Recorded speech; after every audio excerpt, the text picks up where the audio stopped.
nuevamente nos da el gran honor, gran privilegio de poder reunirnos para exaltarle, para adorarle, para disfrutar de su presencia y para oír la palabra de Dios, que es lo más importante de nuestra reunión. Quiero continuar con el estudio del libro de Daniel. Estamos ya prácticamente al final casi del capítulo 11. Y la semana pasada nos quedamos en el versículo 31, ¿se recuerdan? De este capítulo 11 del libro de Daniel. Anteriormente estuvimos aprendiendo acerca de la batalla del reino del sur y del reino del norte. La Biblia lo describe como el rey del sur y el rey del norte. Pero en realidad fueron muchos reyes los que desfilaron en esta batalla. Y nos quedamos en el versículo 31, donde vimos que Antíoco Epífanes, después de haber sido expulsado de Egipto por los romanos, después de esta gran humillación que sufrió, quien tuvo que salir de Egipto porque tuvo miedo de enfrentarse con Roma. ¿Se recuerdan ustedes que la Biblia dice que salieron naves de Quitim, o sea, versículo 30, de Roma, se acomodaron o se pusieron allí en Egipto para esperar el momento por si este hombre se atrevía a atacar a Egipto, y tuvo miedo y tuvo que regresarse? Para poder entender todo esto, toda esta parte de este capítulo, tuvimos que realmente acudir a la historia para poder comprender.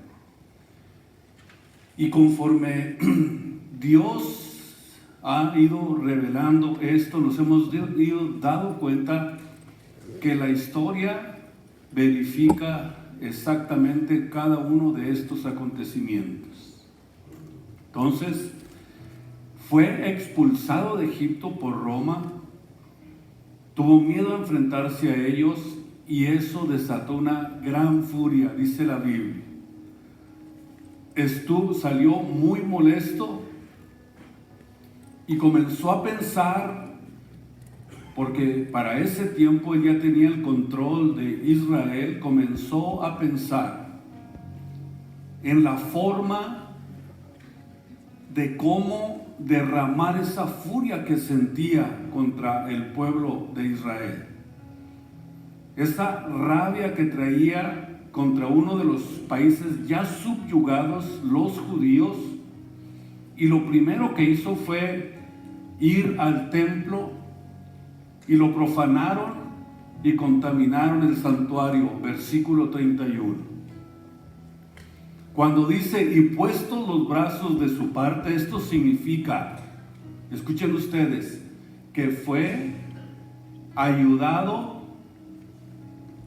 o que fueron ayudados por judíos apóstatas, que dice la historia que montaban guardia en el templo para impedir cualquier forma de culto. Los soldados de Antíoco Epífanes, de acuerdo a la historia, en el año 167 a.C., profanaron el templo, prohibieron los sacrificios diarios y sacrificaron un cerdo en el altar. Y dentro del templo pusieron una estatua para rendir culto idolátrico al dios Zeus en el lugar santo. Sobre el altar de los sacrificios en el patio del templo, forzaron a los sacerdotes a sacrificar carne de cerdo a dioses paganos.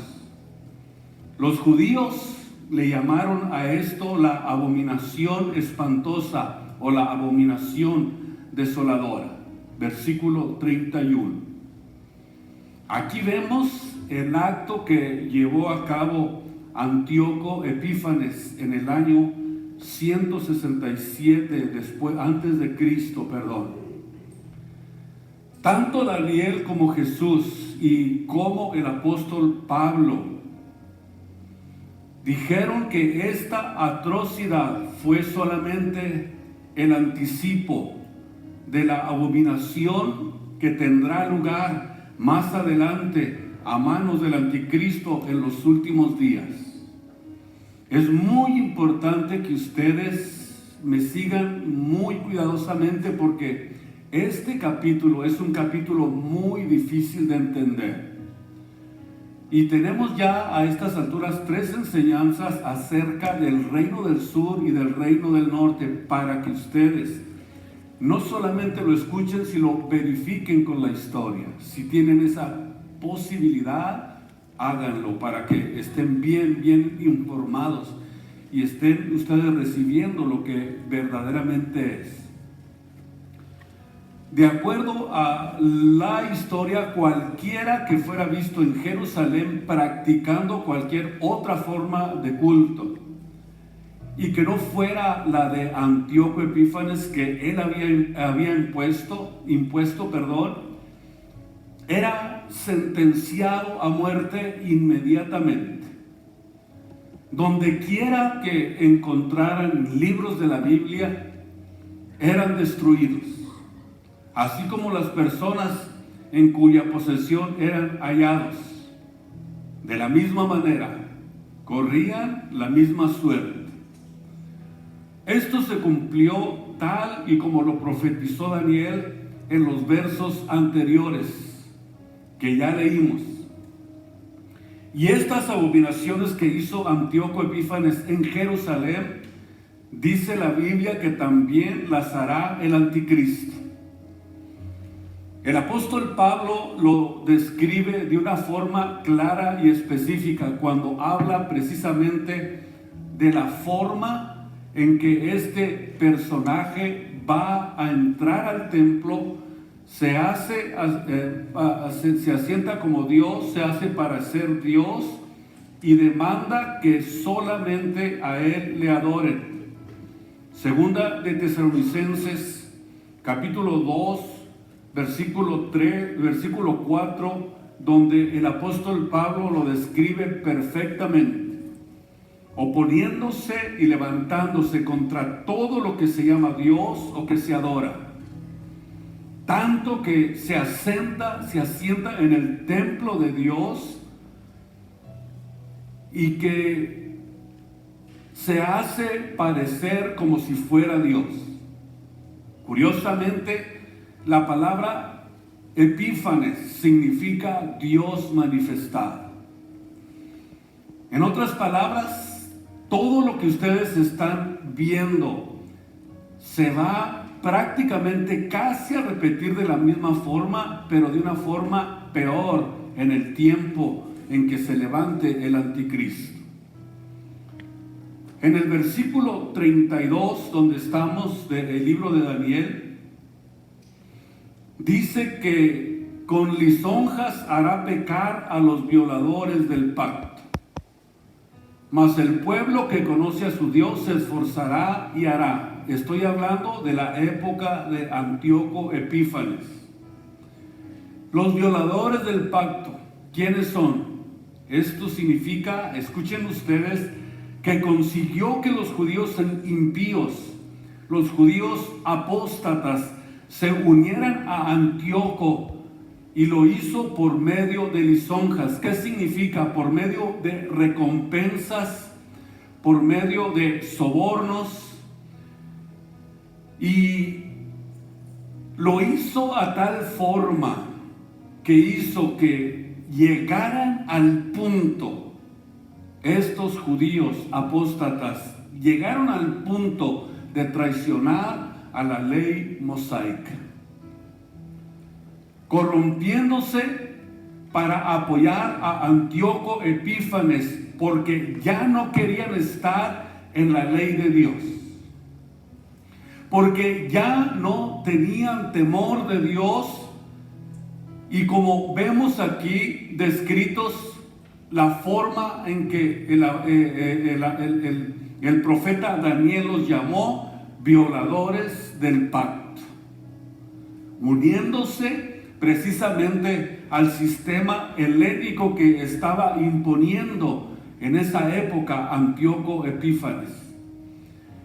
Pero lo que vemos es muy importante, versículo 32, donde estamos, lo que vemos en la parte final del versículo 32, vemos que comienza un levantamiento.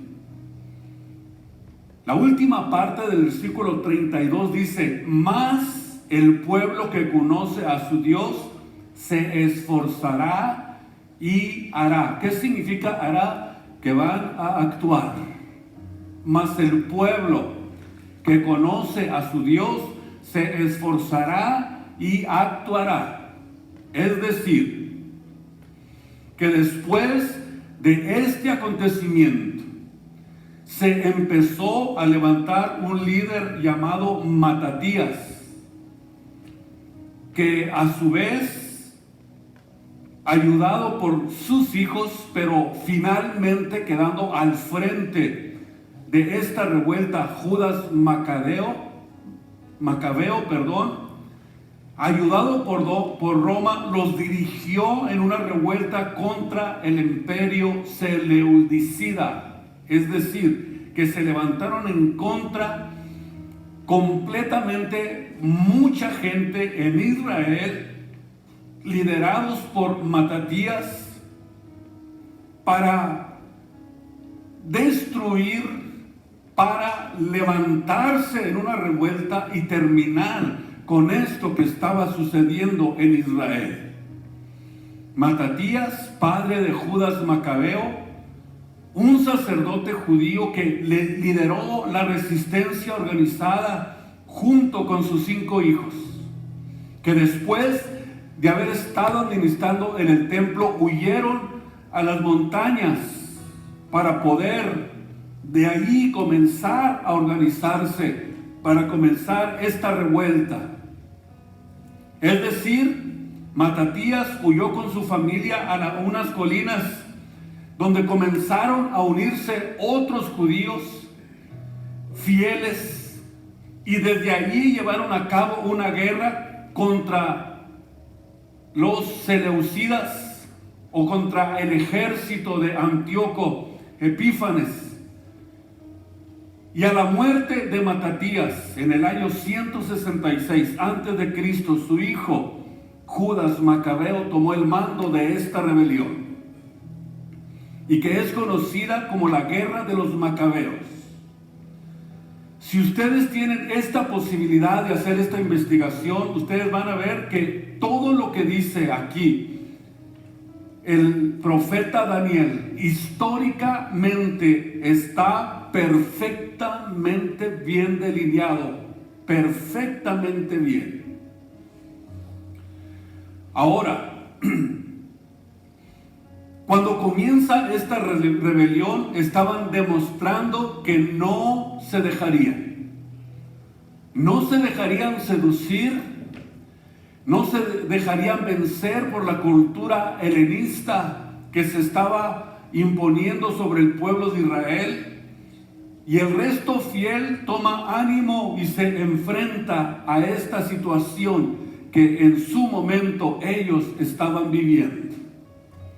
Es interesante ver cómo Dios, de alguna manera, cuando viene la guerra, cuando viene la persecución, cuando viene algo en contra del cristiano, en contra de la iglesia, en contra del creyente, cómo Dios de alguna manera saca lo que hay dentro del corazón del hombre.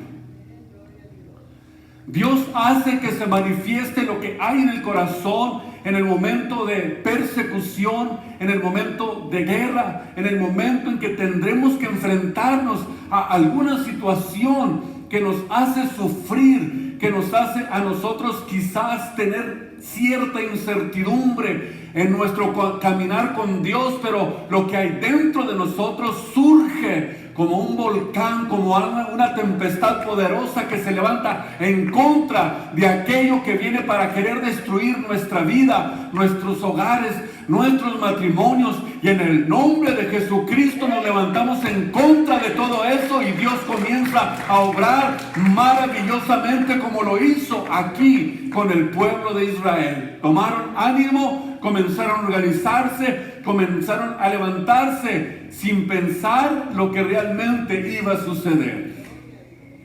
Bendito su nombre.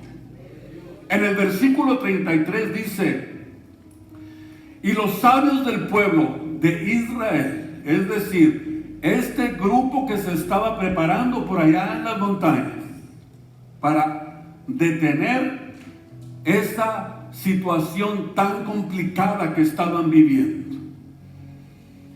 Los sabios del pueblo darán sabiduría a muchos, es decir, aquel que tiene la palabra de ánimo, la palabra que puede hacer la diferencia en los demás. No debemos de retenerla para nosotros mismos. Tenemos que decir lo que Dios ha hecho con nosotros. Estas palabras de sabiduría, de entendimiento, de capacidad, la tienen muchos, pero se la guardan para sí mismos. Necesitamos hacer que la palabra de Dios sea predicada y conocida por todos lugares, porque es lo más excelente y maravilloso que nosotros hemos recibido de parte de Dios. Estos comenzaron a preparar a otros, a muchos. Tuvieron batallas, muchos cayeron a fuego, a cuchillo, en cautividad, en despojo por días, solamente por un poco de tiempo. Lo que está diciendo aquí Daniel es que los judíos fieles, que conocían la verdad, que creían en ella, en esa preciosa verdad, comenzaron a instruir a los demás en las Escrituras, al mismo tiempo que sufrían persecución continua. Cuando dice por días, eso significa que ellos estaban viendo una luz de esperanza. A pesar de no ser un ejército como el que tenía Antíoco Epífanes, no se dejaron intimidar, no se dejaron dominar, no se dejaron vencer, confiaron, creyeron en las promesas de Dios y comenzaron a levantarse en una revuelta en el nombre que es sobre todo nombre, en el nombre de Jesucristo. Y a pesar de la persecución, se levantaron sin temor, a pesar de haber sufrido de alguna forma muerte, cuchillo, cautividad, despojo, pero nada, absolutamente nada de eso los detuvo. Versículo 34: y en su caer serán ayudados de pequeño socorro, y muchos se juntarán a ellos con lisonjas. Es decir, que muchos serían replegados, perseguidos, que iban a sufrir, a lo mejor hasta la muerte, persecución. Pero los judíos comprometidos con el pacto santo de Dios no tendrían quizá mucha ayuda humana, porque no era realmente un gran ejército. Y muchos se juntarán a ellos con lisonjas. He aquí nuevamente, aparecen nuevamente los hipócritas. Donde quiera se andan metiendo. Aquí dice claramente, aquí Daniel, que se van a llegar muchos con ellos para aparentar que estaban con ellos, para aparentar que venían a apoyar lo que ellos estaban haciendo. Venían, dice Daniel, con lisonjas. Se aparecen aquí nuevamente estos judíos, estos apóstatas que fingían tener lealtad al pacto santo de Dios, que fingían adorar a Dios, que fingían servir a Dios, cuando en realidad eran unos traidores. Se oye duro, pero es la verdad de lo que nosotros encontramos aquí en esta palabra. Estos sabios del pueblo de los que habla precisamente el versículo 33 y el versículo 35 fueron los precursores de los fariseos. Vean ustedes qué interesante, que todo realmente se había acomodado de una manera excelente, y que a pesar de que se infiltre ese tipo de ideologías, que se quieran meter ese tipo de situaciones dentro del pueblo de Dios, el pueblo de Dios levantará bandera, porque el que está con nosotros es mayor que el que está en el mundo. Y Cristo con nosotros, ¿quién contra nosotros? Si Jesús está conmigo, Él está como poderoso gigante para defendernos, para ayudarnos, para fortalecernos, para hacer que la guerra que estamos nosotros llevando a cabo, veamos que es una guerra donde realmente somos más que vencedores por medio de aquel que nos amó. Bendito sea su santo y glorioso nombre, el nombre que es sobre todo nombre, el nombre de Jesucristo. Encontramos entonces que estos fueron los precursores de los fariseos, que más adelante los encontramos nosotros en los evangelios. Fueron aquellos que se resistieron al poder de Antíoco Epífanes. Y esa es la razón por la que en los evangelios eran vistos muy bien. Gozaban de un gran prestigio. Tenían en sus mentes lo que había sucedido y habían de alguna forma adoptado ese prestigio del que gozaban. Eran bien vistos, eran los líderes de la nación de Israel, pero ya no eran los mismos cuando sucedió esta batalla. ¿Por qué? Porque se habían descuidado. Para esta época no solamente ya no eran los mismos, sino que Jesús, cuando habla de fariseos, siempre que hablamos de un fariseo nos vamos hacia el hipócrita, ¿no? Tenemos esa tendencia en cuanto se habla de un fariseo. ¿Qué es lo que pasa? Que se habían descuidado, aunque gozaban de gran prestigio, y por eso es que ellos se consideraban los líderes del pueblo de Israel. Pero hay una cosa: estaban bajo el yugo ¿de quién? De Roma. ¿Cómo estaban en esa época? Que en lugar de favorecer al pueblo de Dios, favorecían más a Roma. Pero de eso hablaremos después. En el versículo 35 encontramos que algunos de estos sabios iban a caer para ser purificados. Esto es algo importante. Dios quería limpiar, Dios quería purgar, Dios quería emblanquecer. Qué interesante que lo que Dios estaba haciendo con Israel era buscando la forma de que aquellos que realmente le amaban comenzaran a brillar. Digámoslo de esta manera: Dios permitió todo esto porque fue algo que Dios quería hacer intencionalmente para purificar a su pueblo. A pesar de la persecución y de las agresiones que sufrieron, con la intención de acabar con la vida de aquellos que eran fieles, vemos que por otro lado fue un tiempo de avivamiento, fue un tiempo de esplendor, fue un tiempo donde se despertó la vida espiritual de aquellos que realmente amaban a Dios.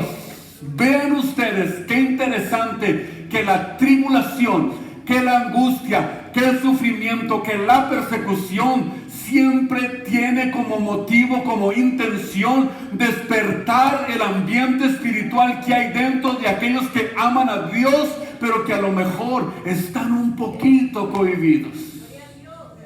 Pero necesitan que se levante alguien y que les diga: prepárate en el nombre de Jesucristo, porque viene la lucha, viene la persecución, vienen tiempos difíciles, pero todos aquellos que están dentro del ambiente del Espíritu Santo de Dios levantarán bandera en el nombre de Jesús.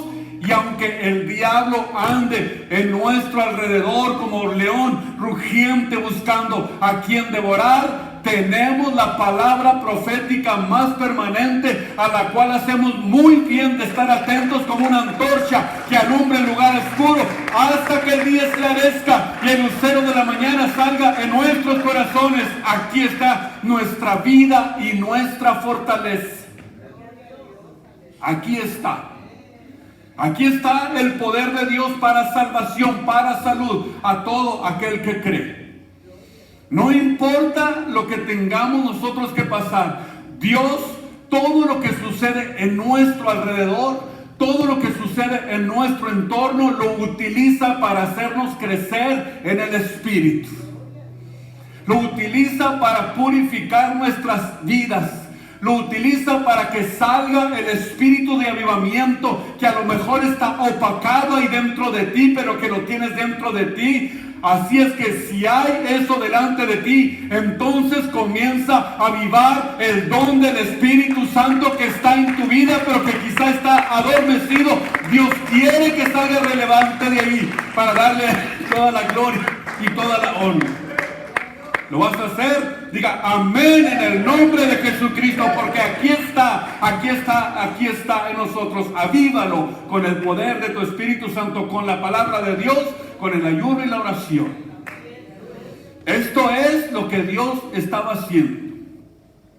Dios intencionalmente hicieron que pasaran por esta persecución para que se levantaran en armas, es decir, despertar la vida espiritual que en muchos se había opacado.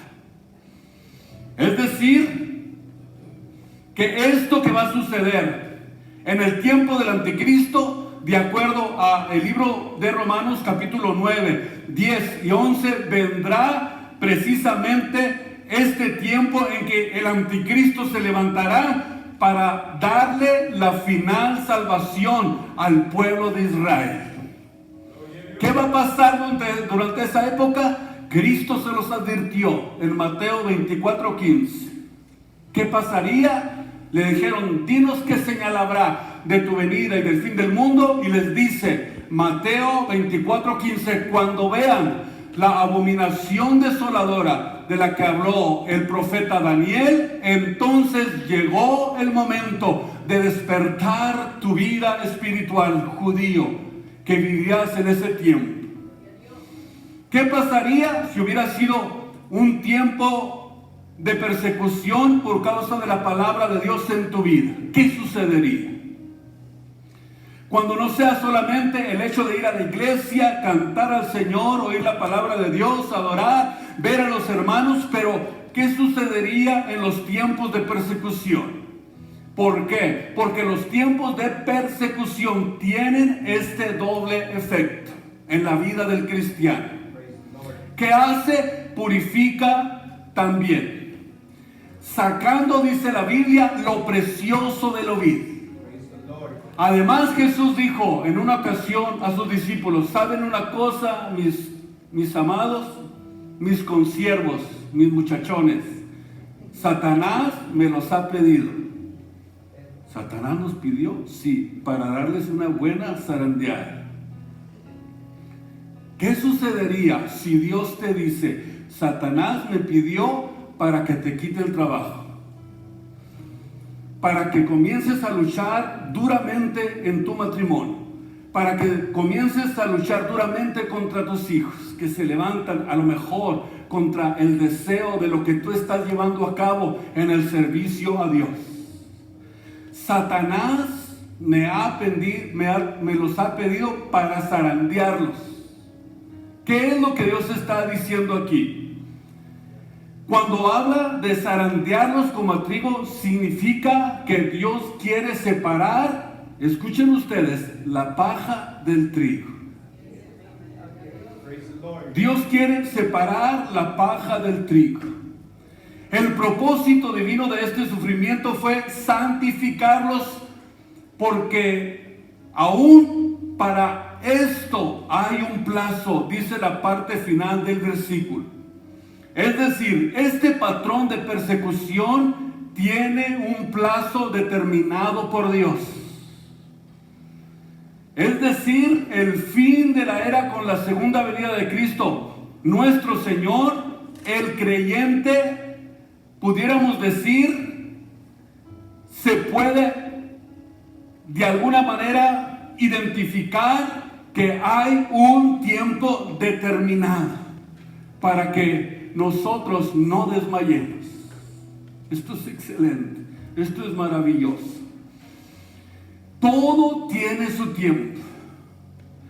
El tiempo que Dios ha determinado para que nosotros peleemos la buena batalla terminará el día de la venida de nuestro Señor Jesucristo.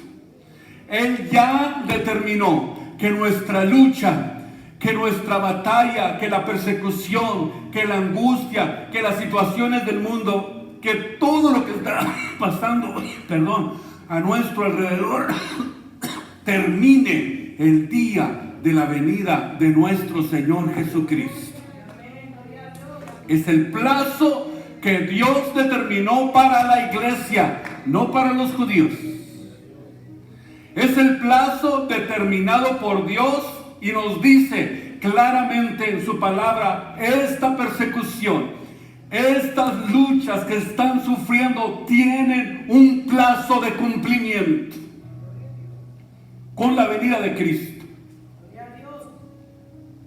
Si estamos vivos, con la transformación de nuestros cuerpos se acabó ese plazo. Si estamos en la tumba, al ser resucitados para recibir al Señor en el aire, allí terminó nuestro plazo. Pero quiero decirles que eso está a punto de suceder. Nuestro tiempo está ya muy cercano. La venida de Cristo es real. La venida de Cristo es precisamente el acontecimiento que nos mantiene a nosotros de pie, levantados, erguidos, esperando el momento de nuestro encuentro con Él en las nubes de su gloria para estar para siempre con el Señor. Para siempre con Él, en el nombre de Jesús. Ahora, este patrón de persecución, decía, tiene un plazo determinado. No se puede pasar más allá ni tampoco antes. Pero también encontramos en este tiempo determinado para el tiempo en que los israelitas estaban sufriendo en ese momento, es una referencia a este fin determinado para prepararlos para una transición. Es decir, para aludir al día de la ira de Dios en los últimos tiempos, con el anticristo, o en que el anticristo vemos que lo encontramos prefigurado precisamente aquí por Antíoco Epífanes, cuando ejercerá el poder hasta el tiempo determinado y hasta el plazo determinado por Dios. Determinado y plazo, escuchen ustedes, son dos términos escatológicos que señalan un salto de miles de años. Desde el tiempo de Antíoco Epífanes hacia sufrimientos similares en el futuro, cuando gobierne este rey que es mencionado en la Biblia como el cuerno pequeño o el anticristo. ¿Por qué hablo de la transición? Porque de los versos 36 al 45, aquí encontramos en esta sección el cumplimiento lejano del plan profético de Dios. Es decir, es una transición del versículo 35 al versículo 36 al 45 de miles de años. Por lo menos 2600 años. Ahora, aquí se resumen los detalles o detalladamente lo que sucederá en la semana 70 de Daniel, que no se encuentra en ningún otro lugar de las Escrituras, sino solamente en el libro de Daniel. ¿Qué encontramos aquí? Que Antíoco es un tipo del anticristo y este es el punto perfecto de transición para hablar del anticristo final. Y después de establecer su reino en Israel, Antíoco continuó su camino hacia Siria, que es esta transición que vamos a hacer, la vamos a empezar la semana que viene. Cuando pasa por Israel y lo conquista, dejó soldados en todo el campo de Judea que impedían a los judíos ofrecer holocaustos. Impedían a los judíos que pudieran ofrecer sacrificios, que pudieran ofrecer libaciones en el santuario. Los forzaron a guardar costumbres extrañas como construir altares y santuarios a ídolos, sacrificar y comer carnes inmundas prohibidas para ellos, comer carnes que ellos no comían, dejar a sus hijos incircuncisos, quebrantar el sábado. Aquellos que se consideraban o que consideraban a sus hijos y que los circuncidaban eran quemados vivos hasta la muerte. Y muchos judíos adoptaron este tipo de paganismo por la persecución. Antíoco Epífanes no solamente estaba tratando de controlar a la población subyugada, sino que él buscaba destruir cualquier vestigio de la verdad de nuestro Dios y Salvador y a las leyes de nuestro Dios. Y esto también lo hará el anticristo. Y finalmente, la rebelión macabea se había desatado.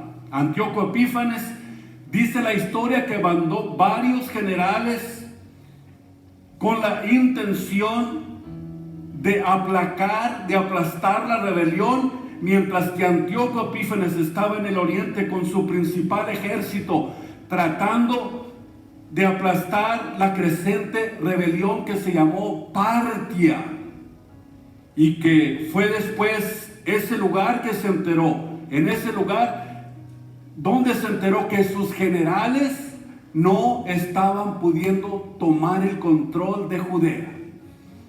¿Y qué hizo? Inmediatamente buscó la forma de regresar para aplastar esa rebelión por sí mismo. Pero dice la Biblia que cuando él venía para tomar nuevamente el control de Jerusalén, fue atacado por algo que es de alguna manera inexplicable. Una enfermedad que lo turbó, una enfermedad que lo hizo que no pudiera continuar y fue muerto. ¿Qué significa esto? La intervención divina de nuestro Dios y Salvador Jesucristo. Una intervención ideada y liderada por nuestro Dios y Salvador Jesucristo.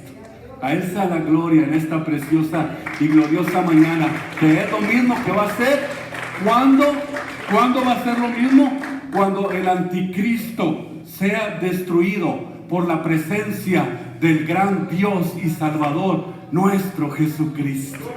A Él sea la gloria en esta mañana. Dios va a intervenir de una manera sobrenatural para destruir todo vestigio de que se levanta en contra del Dios y Salvador. Y esto también le va a suceder al anticristo.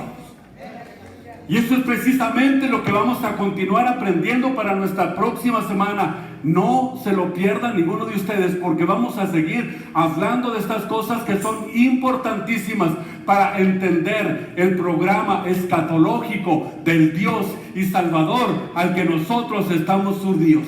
Finalmente, los macabeos salieron victoriosos en el año 167 después de Cristo, y ahora entendemos que lo que se le llamó el tiempo del silencio de Dios, en realidad no hubo ningún silencio, sino que estos acontecimientos tuvieron el cumplimiento en esa época que duró 400 años. ¿Cuál silencio de Dios?